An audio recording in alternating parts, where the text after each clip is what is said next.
রোগীরা এসে বলে যে ডাক্তার আমার অন্ডকোষে ব্যথা করে। অন্ডকোষের যে রগগুলো রয়েছে এগুলো পেঁচিয়ে ফুলে ওঠে, অনেকটা কেঁচোর মতো, নাড়িভুড়ির মতো পেঁচিয়ে যায়। আবার কিছু পেশেন্ট বলে যে ডাক্তার আমার যে অন্ডকোষ, এই দুই অন্ডকোষের যে বিচিটা, এই বিচি দুইটা ফুলে ওঠে। আবার কিছু পেশেন্ট বলে যে আমার অন্ডকোষের সাথে ছোট মার্বেলের মতো গোটার মতো হয়। এরকম নানাবিধ কমপ্লেন আমাদের কাছে করে থাকে। সুপ্রিয় দর্শকবৃন্দ, আসসালামু আলাইকুম। আমি ডক্টর মোহাম্মদ মুসা খান। আজকে আলোচনা করব অন্ডকোষ সম্পর্কিত কিছু সমস্যা নিয়ে।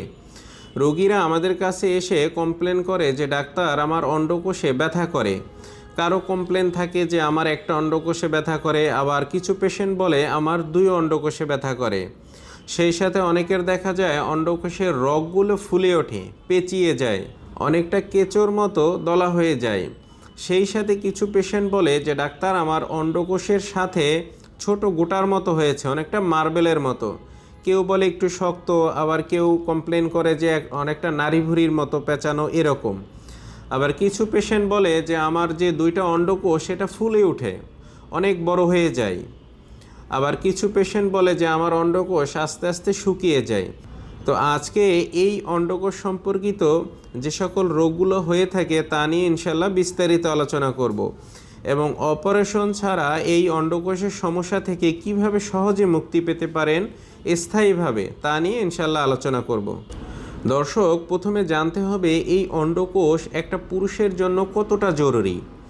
এই অন্ডকোষে থাকে লিডিক সেল এবং জার্ম সেল। লিডিক সেলের কাজ হচ্ছে মূলত টেস্টোস্টেরন হরমোন বা সেক্স হরমোন, পুরুষ হরমোন, এইটার কার্যক্ষমতা বৃদ্ধি করা। তো দেখা যায় যখন কোনো কারণে এই অন্ডকোষে সমস্যা হয়, তখন দেখা যায় এই লিডিক সেলের কার্যক্ষমতা আস্তে আস্তে কমতে থাকে, এবং সে কারণে দেখা যায় টেস্টোস্টেরন হরমোনের কার্যক্ষমতাও আস্তে আস্তে কমতে থাকে, এবং পরবর্তীতে শারীরিক সমস্যা, যৌন দুর্বলতা দেখা দেয়।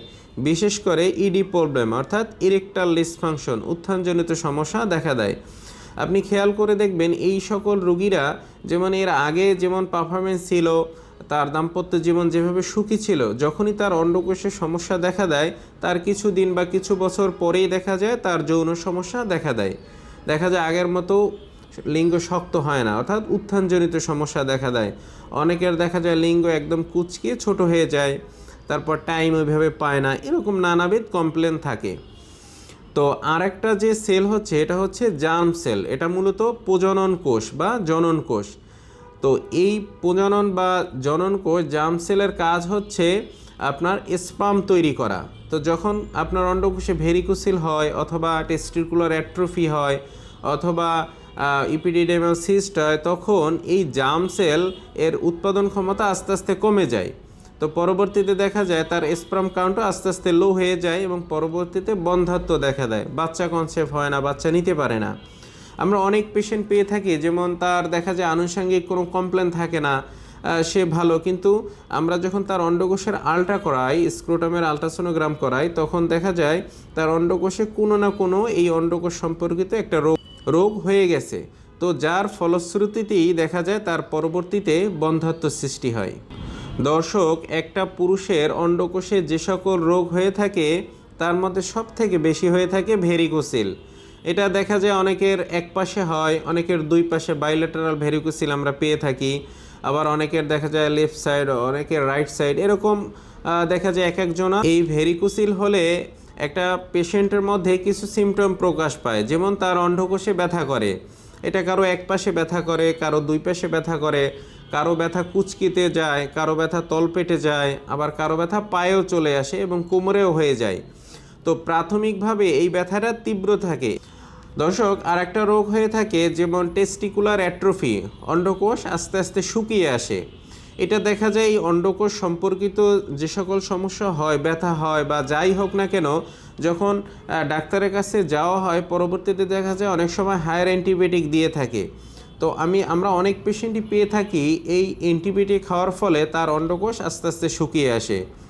এছাড়াও দেখা যায় স্পারমেটিক কর্ডে যদি ব্লকেজ থাকে বা ভেরিকোসিলের কারণে এখানে স্পার্মের চলাফেরা আস্তে আস্তে কমতে থাকে, তারপরে ব্লাড সার্কুলেশন কম হয় এবং পরবর্তীতে এই অন্ডকোষ আস্তে আস্তে শুকিয়ে আসে।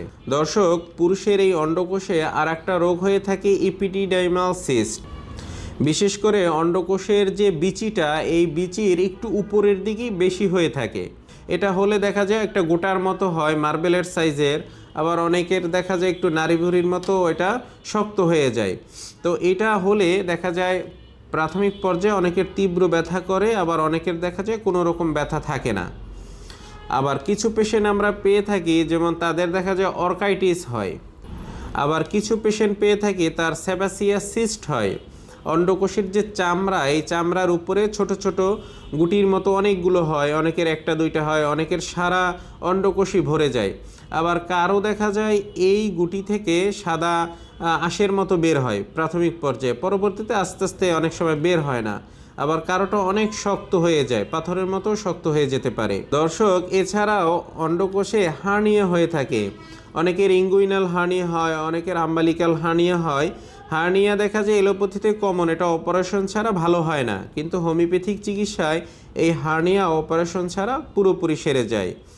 এছাড়া টেস্টিকুলার টর্শন হয়ে থাকে অনেকের, এটা একটা মারাত্মক অবস্থা। এটা হলে একদম সাথে সাথেই হসপিটালে যেতে হয়। হ্যাঁ, ভালো ডাক্তারের পরামর্শ নিয়ে সাথে সাথে চিকিৎসা নিতে হয়, নাহলে দেখা যায় অনেক সময় রোগী অজ্ঞানের মতো হয়ে যেতে পারে, কেননা এটা তীব্র ব্যথা সৃষ্টি করে অন্ডকোষে। দর্শক, এছাড়া অনেকের অন্ডকোষে হাইড্রোসিল হয়, অন্ডথলিতে ফ্লুইড জমা হয়, পানির মতো জমে অন্ডকোষ একদম ফুলে ওঠে। তো মোটামুটি এই সমস্যাগুলোই বেশি হয়ে থাকে অন্ডকোষে।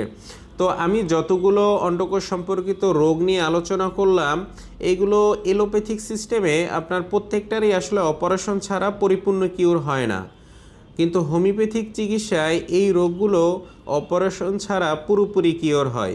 দেখা যায় 2-4 মাস ওষুধ খেলে এই সমস্যা আর অপারেশন করতে হয় না, ইনশাল্লাহ পুরোপুরি সেরে যায়। অনেকের দেখা যায় যারা অবিবাহিত বা বাচ্চা এখনও হয়নি, তারা যদি এই অপারেশনে যায়, অনেকের বাচ্চা নিতে পরবর্তীতে সমস্যা হয়, কেননা এখানে থাকে অসংখ্য নার্ভ, ভেইন, এই স্পারমেটিক কর্ড।